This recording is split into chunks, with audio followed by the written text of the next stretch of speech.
Hello दोस्तों, चलिए आप लोग के लिए जो एक न्यू स्टोरी लेकर आई हूँ। ओके। कृष्णा जी ने दरवाज़ा खटखटाया और अपने बेटे पंकज को आवाज़ दी। अंदर से उनकी बहू सीमा ने कहा, वो सो गए हैं। पिताजी, आप उन्हें परेशान मत कीजिए। सुबह के गए, रात को घर आते और आप उन्हें सोने भी नहीं देते। जो भी बात करनी है कल सुबह कर लीजिएगा। कृष्णा जी तुरंत अपने कमरे में वापस आ गए।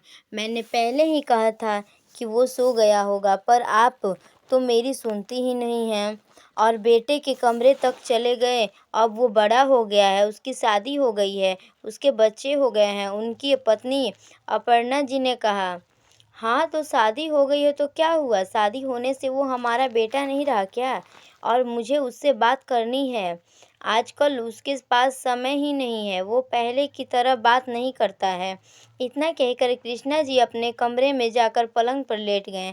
अपर्णा जो भी क्या करती, वो अपने पति का दर्द समझती है। वो खुद भी चाहती है कि पंकज उसके पास आए और बैठे, और उसके पास बिल्कुल ही समय नहीं होता है। कल रविवार है और कल मैं पंकज के पसंद का नाश्ता बनाऊँ तो वे खुश हो जाएगा। अपर्णा जी ये सोचकर सोई थी कि और सुबह जब उठी तो पता लगा कि पंकज तो क्लब हाउस चला गया है।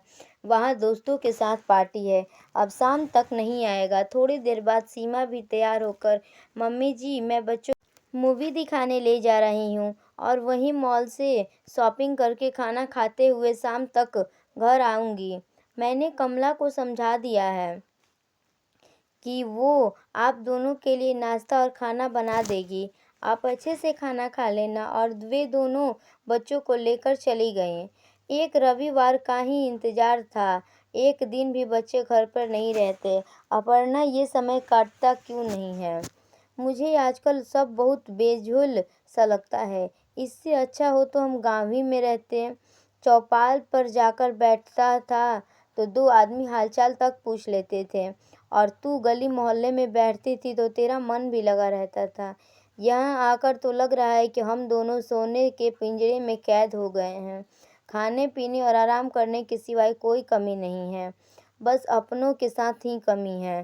काश बच्चे कभी तो ये समझ पाते कि माता पिता का उनका साथ चाहिए। ये दौलत और सुविधाएं नहीं चाहिए, क्योंकि ये सब तो हमारा अकेलापन नहीं बांट सकता है ना। एक तो इन बड़े शहरों में लोग किसी से बात भी नहीं करते हैं, कितने झिझकते हैं। परसों मैंने प्रेस वालों से क्या बात कर ली, सीमा मुझ पर गुस्सा हो गई। और इन छोटे लोगों के मुंह मत लगा करो। अब लोग क्या, छोटा भी क्या बड़ा हो गया है। आदमी अपनी बोली और व्यवहार से बड़ा होता है, पैसों और बड़े फ्लैट से नहीं। इन लोगों को कौन समझाएगा? अपर्णा जी भी अपने पति की परेशानी समझ रही थी, और मन में उनका भी था कि यहाँ पे मेरा मन नहीं लग रहा है।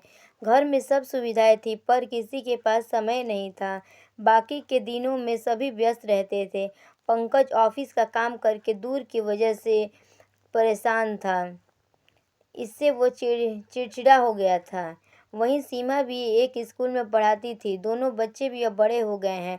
बड़ा राहुल क्रिकेट कोचिंग ले रहा था और वो स्कूल से आता और घंटों कोचिंग में लगा रहता। उसकी छोटी परिधि भरतनाट्यम सीख रही थी। एक तो स्कूल की पढ़ाई और ऊपर से भरतनाट्यम की कक्षाएं, उसे भी समय नहीं मिलता था। स्कूल में बच्चे को सीमा पढ़ाती थी तो बाकी के स्कूल के काम वह घर पर ही करती थी। घर में सभी काम के लिए नौकर लगे थे। चारों अपनी ही दुनिया में व्यस्त रहते थे। ऐसी सुबह या ऐसा रात बहुत कम आता था जब चारों एक साथ हो, पर एक साथ बैठकर खाना खा रहे हो। हर दिन का कोई एक जैसा नज़ारा नहीं होता था। सीमा, मेरी शर्ट निकाल दो, पंकज चिल्लाकर बोलता है तो सीमा भी चिल्लाती है, मेरा भी स्कूल है, मुझे भी पहुंचने में देरी हो जाएगी। इधर राहुल और परिधि भी अपना बैग पैक भरती, और कभी टिफिन छूट जाता तो कभी पानी की बोतल। पंकज सीमा और बच्चों को स्कूल छोड़ते हुए ऑफिस निकल जाता था। दोपहर को बच्चे आते, बना हुआ खाना खाते और कपड़े बदल कर निकल जाते। राहुल को क्रिकेट की कोचिंग जाना होता था तो परिधि को डांस क्लास जाना होता था। रात को आकर थककर होमवर्क करते, फिर थककर सो जाते थे। सीमा भी स्कूल से आती तो होमवर्क चेक करती थी, बच्चों के लिए वर्कशीट बनाती थी और उनका पूरा दिन ही निकल जाता था और अगले दिन से वे फिर से स्कूल जाने की तैयारी होती थी। कृष्णा जी रिटायर हो गए। दिन भर घर पर रहने पर उनकी घुटन सी होने लगी और घर पर कोई भी बात नहीं करता था। अपर्णा, ये क्या ज़माना आ गया है कि आजकल सब सुविधाएं हैं, घर पर किसी के पास समय नहीं है, सभी को ज़िंदगी दौड़ रही है। सुबह से रात तक रेलम-पेल मची हुई है। लोगों के पास परिवार है पर साथ में हँसने बोलने के लिए समय नहीं है। ये बच्चे को न जाने क्या हो गया है कि परिवार का सुख ही नहीं होता। हमने परिवार का प्यार भी पाया है और साथ भी। हाँ, आप ठीक कहते हैं, अपर्णा जी ने हामी भरी। जब हमारे तीनों बेटे छोटे थे, आपस में कितना लड़ते थे और कितना प्यार से भी रहते थे। एक ही थाली में बैठकर भोजन करते थे। मैं घर और बच्चों को संभालती थी। जब आप स्कूल से वापस आते थे तो तीनों को घेर कर बैठ जाते थे, दिन भर का हाल चाल पूछते थे और अपना भी सुनाते थे। घर में रौनक चहल पहल सी लगी रहती थी।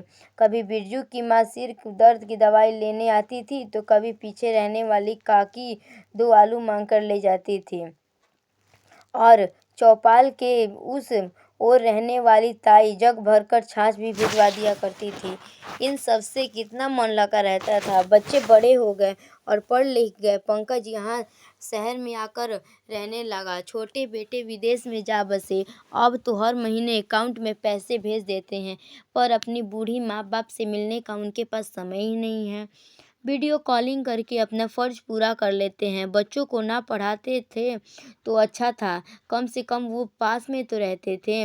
पढ़ लिख कर तो दूर हो गए और ये कहते हैं कि अपर्णा जी की आंखें भर आई। हाँ अपर्णा, तू ठीक कह रही है। आजकल समय भी ऐसा ही आ गया है कि इंसान के पास अपने लिए ही समय नहीं है तो वो क्या अपने बूढ़े माँ बाप और परिवार को समय देगा। कृष्णा जी ने ठंडी आहें भरकर कहा, अपर्णा, मैंने हम दोनों के लिए कुछ सोचा है। हम वापस गांव चलते हैं। यहाँ रहकर तो लगता है कि ज़िंदगी बहुत खोखली होती जा रही है। गांव में अपने लोग तो रहेंगे, उनसे बात करके उनके साथ रहकर बुढ़ापा ही काट लेंगे। यहाँ तो बैठे बैठे शरीर को जंग सा लग रहा है। आप इतना आसान सोचते हैं, उतना आसान नहीं है। अब तो हमें शहरों जैसी सुविधाएं गांव में कहाँ मिलेंगी। अपर्णा जी ने कहा, क्यों नहीं मिलेंगी? गांव में आजकल सब सुविधाएं हैं। ये तो पंकज हमें साथ रहने के लिए ले आया था ताकि उसे बार बार संभालने के लिए गांव ना आना पड़े। वरना क्या हम गांव में अच्छे से नहीं रह सकते थे? रह रहे थे। कितने खुश थे, सुविधाएं नहीं थी पर मन में सुकून तो था। सोचा था पोता पोती के पास रहूंगा पर उनके पास तो अपने दादा दादी के लिए समय ही नहीं है। कभी आकर पास ही नहीं बैठते हैं, कभी कहानियाँ सुनाने की जिद नहीं करते हैं, कभी अपने दोस्तों की बातें नहीं करते हैं। जब हमारे अपने बेटे की हुई हमारी फ़िक्र नहीं है तो उनके बच्चों को क्या दोष, और क्यों दोष दें उनके बच्चों को। चल अपर्णा, सामान पैक कर ले, हम पहले गांव जाएंगे और गांव जाकर वो बंद घर ठीक करवा लेते हैं, फिर जाकर वहाँ रहेंगे। अगले दिन सुबह से ही कृष्णा जी ने पंकज को बता दिया कि वो गांव जा रहे हैं, 6-7 दिन में लौट जाएंगे। पंकज ने उन्हें बस में बैठा दिया और ये तक नहीं पूछा कि आप दोनों गांव क्यों जा रहे हैं। कार चलाते हुए समय को पूरे समय मोबाइल पर अपने बॉस से बात कर रहा था। गांव पहुंचते ही पुराने अड़ोसी पड़ोसी और रिश्तेदारों से मिलने के लिए भीड़ सी उमड़ आई। सुबह का नाश्ता एक के घर तो था तो दोपहर का नाश्ता दूसरे के घर पर था। शाम की चाय पर किसी ने बुलाया तो किसी ने रात के खाने खाए बिना जाने नहीं दिया। भरपूर आत्मीयता और अपनापन देखकर दोनों आंखों में आंसू भर आई। गांव आकर लगा कि लोगों के अपने बीच आ गए हैं। सभी ने खूब मान मुनुहार की। कृष्णा जी ने अपना बंद घर भी ठीक करवा लिया और सारी सुविधाएं उसमें लगवा दी। ये सब देखकर अपर्णा जी की आंखें खुशी से चमक गईं। उनका अपना घर तैयार हो गया। गांव में अपने बड़े से बड़े घर के बरामदे में जो तीनों कमरे अपने तीनों बहुओं के लिए बनवाए थे, वो भी खुलवा दिए और उन्हें स्कूल के लिए तैयार करवा दिया। अब कृष्णा जी ने बच्चों को घर पर पढ़ाने का निश्चय कर लिया ताकि उनके समय का सदुपयोग हो सके। अपने गांव में ही रहने की व्यवस्था करके वे दोनों वापस शहर लौट गए और बाकी सामान भी पैक करवा लिया और पंकज को बता दिया कि वो वापस गांव जा रहे हैं, वहीं पर रहेंगे। क्या कहा? आप वापस गांव जा रहे हैं? अरे उस गांव में अब क्या बचा है? यहाँ कि कोई कमी ही नहीं है। मैं और सीमा दिन रात मेहनत करके कमा तो रहे हैं, दोनों बच्चों और आपकी सभी सुविधाएं दे रहे हैं, फिर भी आप गांव क्यों जाना चाहती हैं? इतना आराम मिल रहा है, बैठे बैठे खाना है, बिना हाथ पाँव हिलाए सारे काम करना है, फिर भी गांव जाना है। आखिर किस चीज़ की कमी है? मैं तो उस दिन को बेचने की सोच रहा था। बड़े अच्छे दाम मिल रहे थे। वहाँ मेरे दोस्त का गोदाम भी बनाना था और आप है कि बीच में ही रोड़े अटका रहे हैं। ये सुनकर कृष्णा जी चौंक गए। ओहो, तो तू उस घर को बेचना चाहता था? पर कान खोल के सुन लो, वो घर मेरे नाम पर है और मैं उसे बेचने नहीं दूंगा।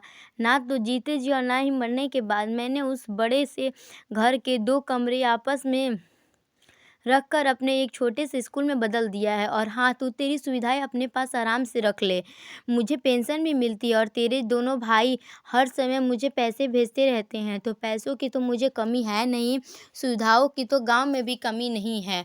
पर अब तेरे सोने के पिंजरे को छोड़कर अपनी ज़िंदगी जीना चाहता हूँ। तू घर बेचने के लालच में हमें यहाँ ले आया था और हम ये सोचकर आए थे कि हम अपने बेटे के पास रहेंगे, बहू और पोते पोती के परिवार के साथ दिन बिताएंगे, अपनों के साथ बुढ़ापा अच्छे से बीत जाएगा। यहाँ तो हमारे अपनों के पास के लिए समय ही नहीं है। बुजुर्ग माता पिता को बच्चों का प्यार अपनापन चाहिए और ना ही कि सुख सुविधाएं चाहिए। तू तो हमारे पास कितनी देर बैठता है, कभी हमारे मन की सुनता है? और कभी तूने पूछा था कि पापा आपको क्या चाहिए? आप यहाँ अच्छे से रह रहे हैं, आपको कोई तकलीफ़ है क्या? कभी तुझे अपनी माँ के घुटने का दर्द का एहसास हुआ? और अपनी माँ के घुटने का दर्द कभी तूने तो एहसास किया ही नहीं है। और तूने अपनी खैरियत पूछी? यहाँ सब ठीक है, अपने पर है तो अपने का प्यार नहीं है सबके साथ, फिर भी इस घर का अकेलापन काटता है।